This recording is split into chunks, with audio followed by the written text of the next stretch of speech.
Good morning. My name is Samuel Morris and this is Elementary English. I'm glad you're here. Today we're going to identify theme and differentiate it from subject matter by explaining the theme in a narrative text from both the reader's and the writer's perspective. Theme is a super important piece of understanding literature, especially narratives, because it's something that you encounter as a young child all the way through adulthood. So first, it's important that we differentiate a few things. Oftentimes, theme and subject get confused, and it's because they're so closely related, they're actually different things. So first, the subject, just like your subjects in school, tell you what the story is about. So let's take an example, The Adventures of Huckleberry Finn, right? The story is gonna be about the adventures of this character. The theme, however, is the message that emerges in this reading. So theme can be explicit, right? It can be said directly, or it can be implicit. It can more or less just exist in a narrative and never actually be said, but by the subject matter and the writing and reading and experience of that piece, the theme or the message that comes about is different than the subject matter, and it's the theme. So although subject and theme are very closely related, it's important for us to know how to identify, differentiate, and explain each of those, especially in texts where those are very related, which is most of the time. So we're going to look at a couple of examples today. Why don't you join me? Our first example is a reference to last week. Last week we just read the very first page of The Lion, the Witch, and the Wardrobe in the Chronicles of Narnia by C.S. Lewis. So without even reading it, right? Without even reading the book, we can already look just based on the cover of the book and that first page and address that subject matter. I have a feeling it's going to be this, travel through a wardrobe into another world. I'm sure it's chock full of adventure, friendships. I imagine that there's a lion and a witch involved. So the subject matter is all of the things that this book is about, right? All of the things that maybe happen and unfold in this book. The theme, however, is developed through our reading. So after reading this book, without any spoilers, right? A theme that could arise would be good versus evil. A theme that could come up is betrayal and forgiveness, courage and transformation. It's these big ideas that the author doesn't necessarily have to say exactly, but we still can agree upon at the end of our reading that was the theme. That was the message that arose from our reading. We'll read another excerpt right now from a favorite book of mine called The Alchemist by Paulo Coelho. And this is a perfect example of subject and theme being closely related, but very different things. So let's read this example together. The boy didn't know what a person's destiny was. It's what you have always wanted to accomplish. Everyone, when they are young, knows what their destiny is. At that point in their lives, everything is clear and everything is possible. They are not afraid to dream and to yearn for everything they would like to see happen to them in their lives. But as time passes, a mysterious force begins to convince them that it will be impossible for them to realize their destiny. None of what the old man was saying made much sense to the boy, but he wanted to know what the mysterious force was. The merchant's daughter would be impressed when he told her about that. It's a force that appears to be negative, but actually shows you how to realize your destiny. It prepares your spirit and your will, because there is one great truth on this planet.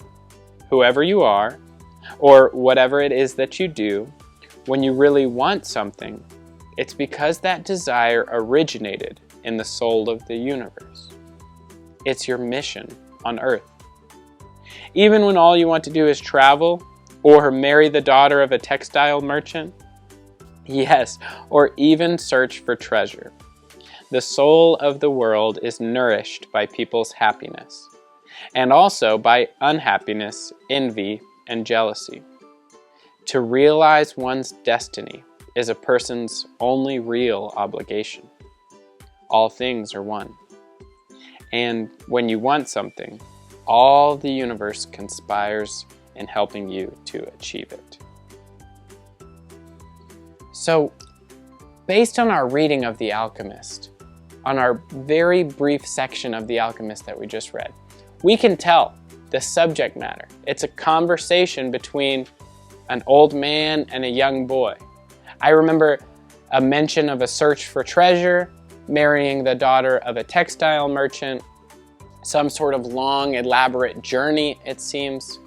And we can expect all of those things to happen in the book as their subject matter, the events that unfold.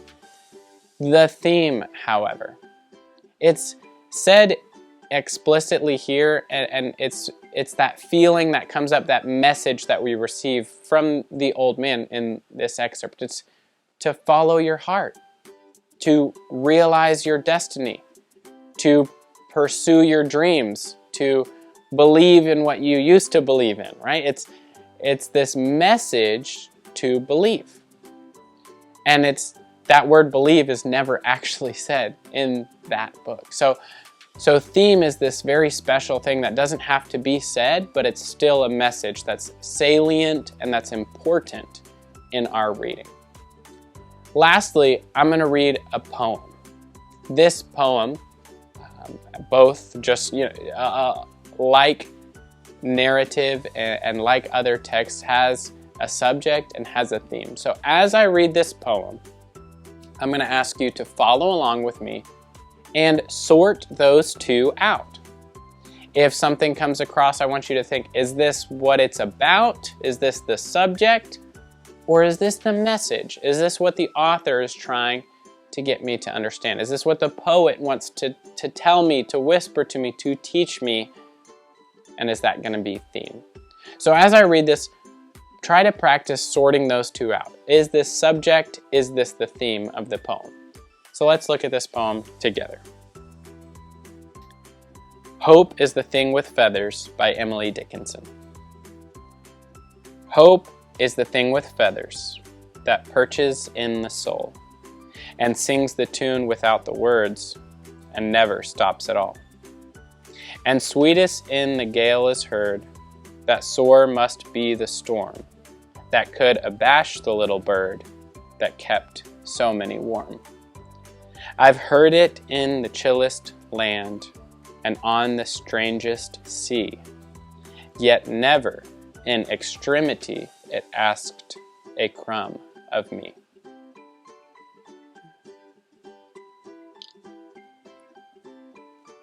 So, I'll have you think now. The subject and the theme. The subject, we encountered a thing with feathers, a bird, and we encountered a chilly environment.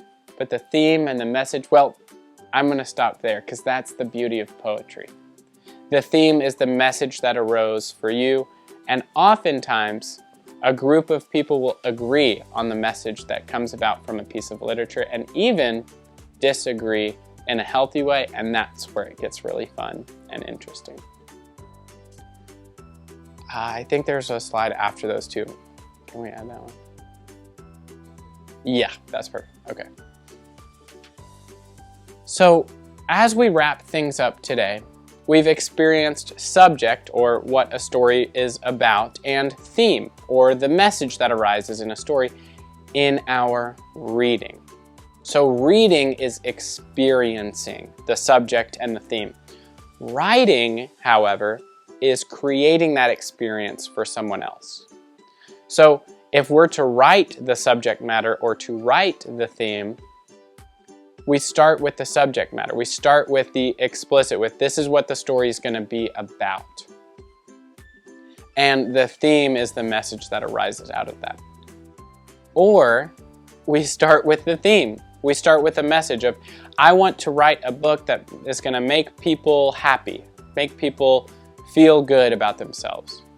And then the subject matter, if it's about a varsity football team or a country fighting for independence or maybe a band writing a song, the subject matter can change as long as you want to keep that theme the same.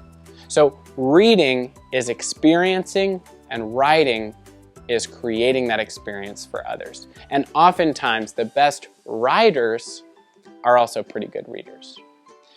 Thank you so much for joining me today as we dissected subject matter and theme, those very close cousins that have really different jobs. I hope that it served you well and that it's going to continue to help you as we take a deeper dive into perspective, point of view, and author's purpose in the next few weeks. Again, thanks so much for joining me. My name is Samuel Morris, and this has been Elementary English. We'll see you soon.